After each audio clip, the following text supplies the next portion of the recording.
What's up, my YouTube friends? How's everyone doing today? Hope you're having a fantastic day. Make sure this camera's actually going. My main camera that I use for making videos totally crapped out on me the other day, so I guess I'm gonna have to buy a new one. I hate spending money on cameras, but right now I'm just using this secondary phone that I have, so I think it'll be okay. I have a book here. This is a journal of mine that I wanted to just share some stuff out of. I got this in my stocking from my parents when I was 12 years old. It was 1988.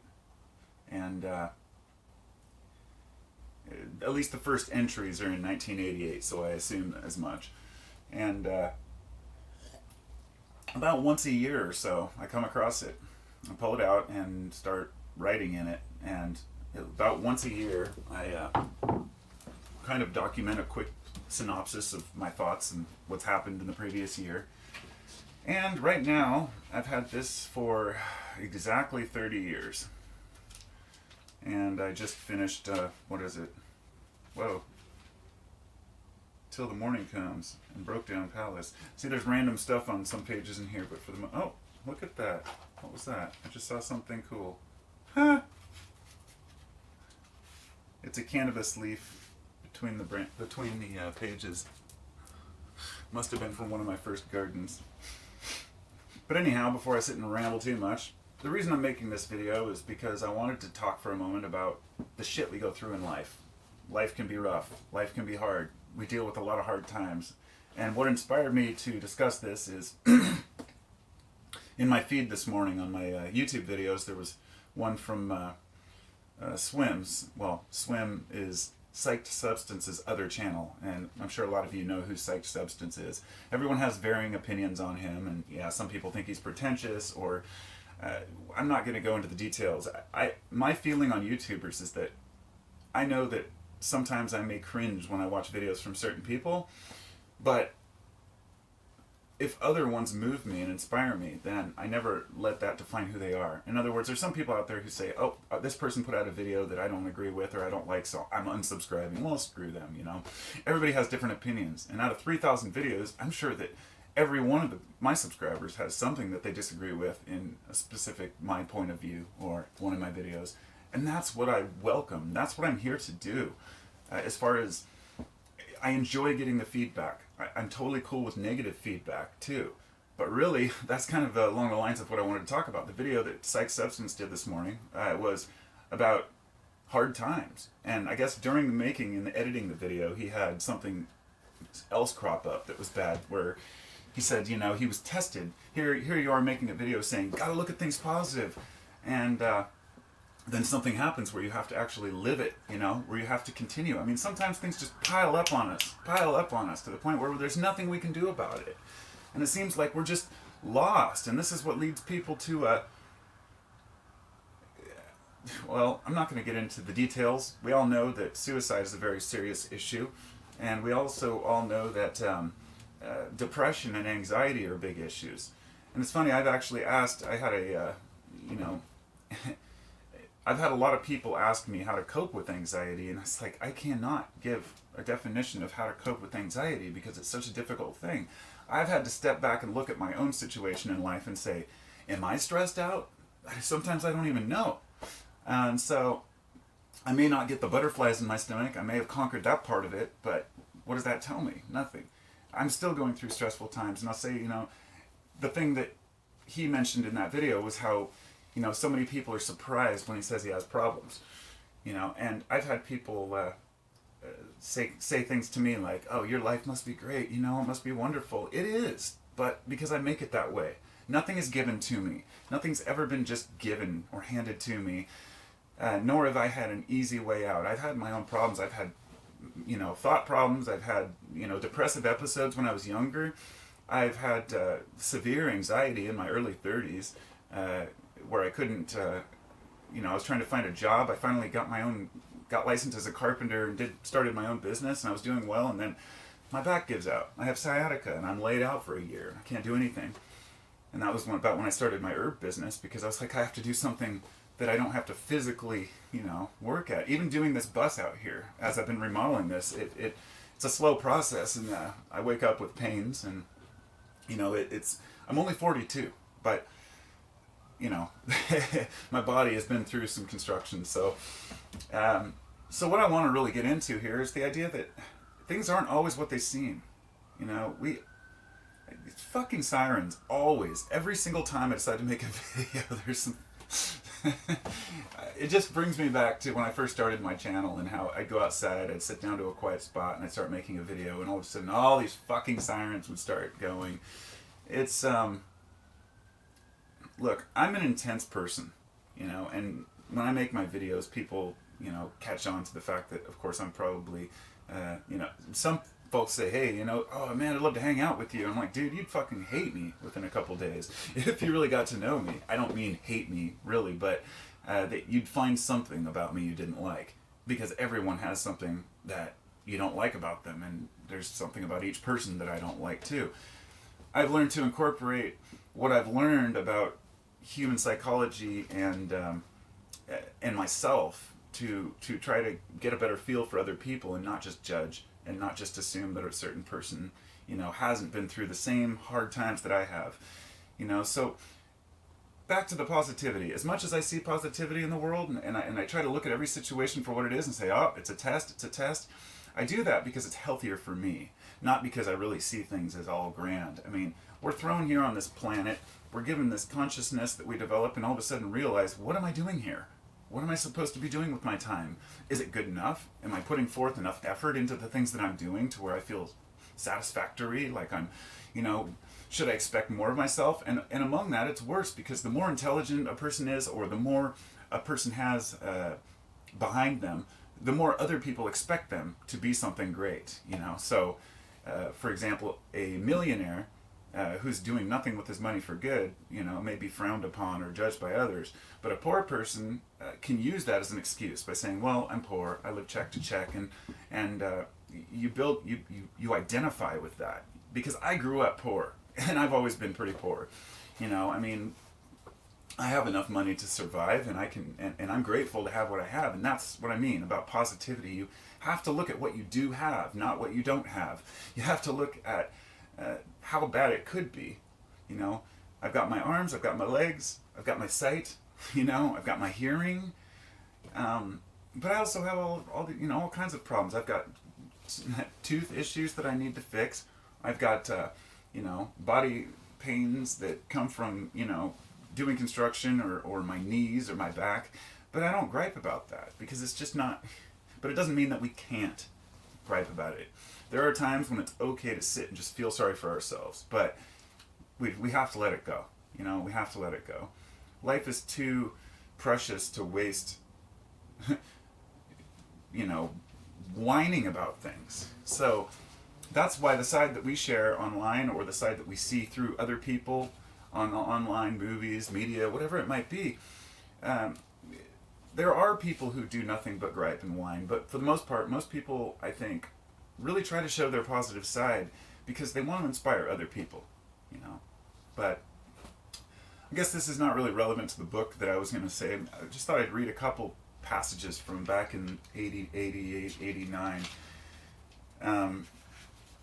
that really puts it in perspective to some of the shit that I went through in my life, because it was right after I got this book, a couple of years later, that my father passed away. He had cancer, and, you know, I watched him die in front of me, more or less, but, you know. So I wrote this poem in 1992, which I still have memorized, but I'm going to read it anyway here. It's called Unknown Aspects. My mission in life is to give and not take, to love and not hate, to build and to break. Self-concern is an evil thing. No one's below us. No one is king. Perhaps one day we may break free from the unequal scale of humanity. Day by day, as push comes to shove, the unknown aspect is finding love. And the fourth line in there, I said, my mission in life is to give and not take, to love and not hate, to build and to break. And I had a couple of people tell me, oh, that line should be to build and not break. And I said, no, that's not the reality. We're going to break some things. We're going to damage some things. I can try to not hate, but I can't, you know, we're always going to break something. And I guess it's kind of a metaphoric thing. But as I passed through here, I was looking at these these writings that I really didn't realize how I was feeling. I mean, I've got this list of my 10 commandments from 1992. Stay clean for 5 weeks. That means like from drugs. I guess I was probably not wanting to smoke pot at the time. Don't steal, because I used to steal from the grocery stores. It was too easy. Get a job by the summer. Quit smoking by May. Get a 2.5 GPA at least. Don't swear. Help out my family. Stay away from cops. Be more friendly and love. It's funny, I crossed them all out and said, well, at least I love, It's like, it's looking at my own history here, but I'm trying to find this this poem that just really, it wasn't a poem. Oh, here it is. It's called Blind Emotions. And I don't even remember writing it, but it shows me where I was at this time. Love betrays me. Hate, it feeds. My aspect on life is want and not need. Anxiety leads me day after day. Life doesn't need me when I pass away. The flame of life feeds off of love, not those below us, but those up above. If this is the way that my life should be, I hope my hatred won't devour me. And it's crazy to think that, when I wrote these things, when I write poetry, I used to write a lot of poetry, like every day, and my dad wrote a lot of poetry too. And I just found that sometimes you write and you don't even realize what you're writing. The same thing happens with writing songs. If I write songs or a story, you'll look back and say, did I do that? Did I write that? Here's a song I wrote. This is the other one I wanted to read. A blue sky outside my window, remembrance of the past. The carefree days are over. Who's to say they wouldn't last? Looking upon another day, another cloud in the sky. Freedom at hand is living carefree, another perilous lie. So what should I do with my love of the past? Should I lock it away and never see? The stress in my life that's a knocking on my door tells me life isn't free. I said the ride in life sure isn't free. I've got to make the most of my life and let my spirit roam free. Forget about life's complications that are dragging life down on me.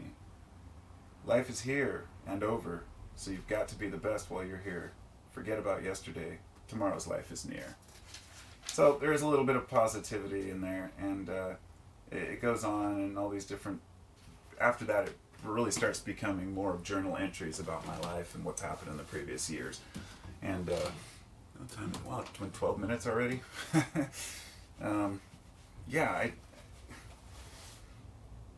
Sometimes I can't even express what I really want to say. I want to see.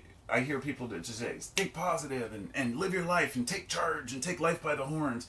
Life is not that simple. People have complications. People have all kinds of issues that are holding them back that we just don't and can't comprehend. And I think that that's why it's the most important that we really do show love for one another. We don't have to show love in the sense of the way we consider love for someone in our family or whatnot, but maybe recognition would be a better word for it. Recognition that these people suffer through the same problems that we have, and they may be putting a plastic smile on their face too. And that doesn't mean that it's fake.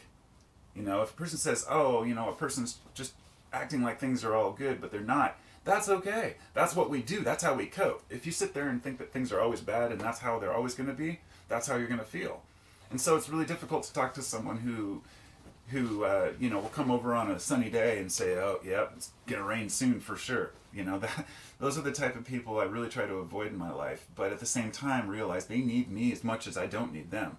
In the sense that if I have a family member or a friend or somebody I meet randomly online who has a really negative view, I could just ignore that. Just whatever, I won't even respond. But I do, because I know that sometimes people just need a little boost. They just need to be reminded, not taught, because we all know these things already. Need to be reminded that everyone goes through these same things. The fake bullshit Facebook profile type life that people show, it's garbage, and I'm hoping things like Facebook go by the wayside. It seems to be the only way you can communicate with certain people. But YouTube's changed its format, which allows creators with 10,000 or more subscribers to now post the comments and polls and stuff. And I find that to be really cool, because sometimes I just want to share an idea with people. Don't want to make a whole video about it, But I just, the only, of all the subjects I talk about here, I think that the most important is to take life for what it is. And we're never going to know all the answers. And there's nothing wrong with creating a delusion for ourselves if it serves us. And I mean that, if we're too confused about spirituality or religion or whatever, and we want to take on a certain belief system, I used to think, well, we're fooling ourselves. Don't delude yourself under that crap. Take reality for what reality is. But the older I get, the more I realize reality is very subjective, and I don't believe that. I don't feel that way anymore. I feel like religion is something that some people need, not just religion as far as a book or a system, but the idea that a person has rites and rituals that allow them to cope with this life, with this reality. It's just, the problem occurs when it turns to dogma because the person is afraid of being wrong. That's usually what dogma is. It's when a person's confronted with other beliefs that may contradict their own, they have to defend them. And I feel like we can get past that we can look each other in the eye and have that little glimmer and say, I know what you're thinking, and I know that you know what I'm thinking. But at the same time, not think that we're right about that. Because more often than not, when we have a wink and a nod and we think that people are on the same wavelength, they're not. They're in a completely different place. But we're just trying to come together on some level. We all want to connect to one another.